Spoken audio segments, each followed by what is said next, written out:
Canada's prostitution model is highly contested in all parts of society. When it comes to the street, everyone wants to get off the street, but that doesn't necessarily mean they want to exit sex work.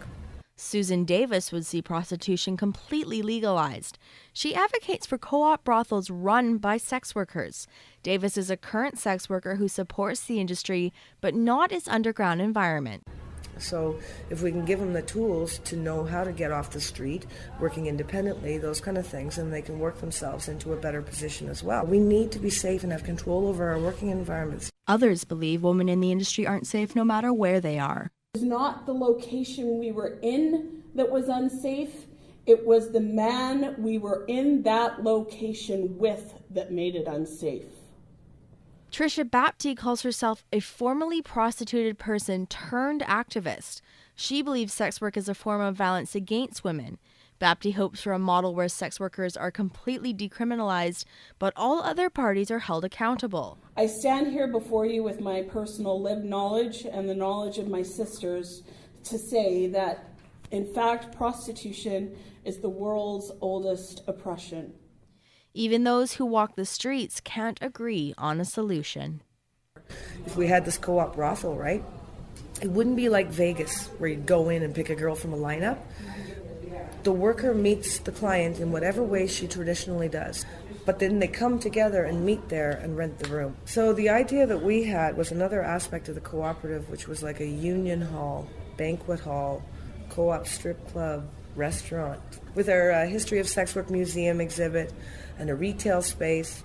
So if we had this cafe run by sex workers, controlled by sex workers, it's just totally a different approach to it, so that they're within this safe environment and it can provide a way to transition sort of halfway in, halfway out, still earning money, making mistakes, getting used to the idea of going to work, then trying it in the mainstream. Bapti maintains the existence of the industry is an indication of broader systemic issues. Women do not choose prostitution out of total free will, as if classism, racism, poverty, and other factors do not play a role. My child starving if I don't do a blowjob is not free choice. My rent not being paid unless I sexually submit my body to a man is not free choice. It is making the best of the patriarchal world we live in, and I say we must stand up to that patriarchy and create a world where women have real choice. Bapti believes Canada needs to take a more aggressive approach. Instead of creating a healthy foster care system, which is the training ground for prostitution, we hand out condoms to 17-year-olds trying to make money to eat. Because our governments are too cheap to create livable welfare, women have to prostitute themselves in order to supplement the meager amount they get to feed their kids, or risk having them apprehended and given to someone else who is paid an adequate wage to look after their own children, our children. Nobody should be forced to engage in prostitution because they're poor. But that's not the world we live in. Why are they targeting us? Because they hate us. I find it very condescending that they would assume to know what's best for young women, you know? Those who want to endorse and further normalize prostitution in the name of women's freedom argue that our sexual subordination to men for pay is a step forward in our equality, or even a natural expression of our sexuality. Funny how both our freedom and our subordination both benefit men. I find that to be a very misleading statement, as if to say that somehow sex work is damaging to all women, which I think is the exact opposite. What it's about is getting people the resources to make safe decisions about their work. So, in our opinion, this is one of the reasons why they treat violence against us differently, because it's separated as different, somehow less important within the criminal code. We want all of those laws removed because there are already provisions that make kidnapping, unlawful confinement, extortion, sexual assault, murder, child exploitation, human trafficking, all of these things are illegal. And we want the government to stop using these prostitution laws as a crutch or a way to justify budgets.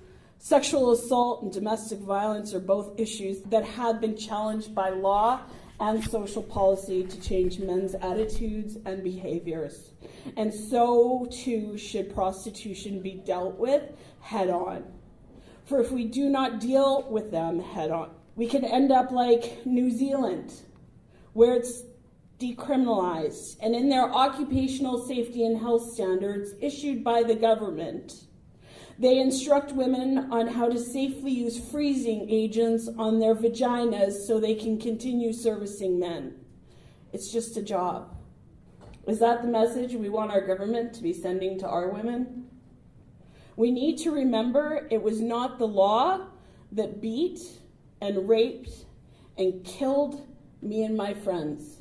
It was men. Women's lack of opportunity and lack of dependable income make us, me, my sisters, desperate. And men with an erection and a wallet always seem to find the most desperate moments to say, "Do to me what you would never do under any other circumstances, and I'll give you a few bucks so that I can feel good about myself, believe I didn't just rape you, and you can get what you need." I know great men. I am raising really great men. We all know really great men. But patriarchy as an institution is what we are fighting against. And we need laws that interfere with the narcissistic sexual behavior men feel they are entitled to. I mean, that doesn't say much for men, and I don't like that. That makes me really uncomfortable. Do you know what I mean? Like, my dad is not like that. He is a good man. He is not that person, you know? Just because prostitution is the oldest oppression does not mean we don't try to combat it. Does not mean we just accept it.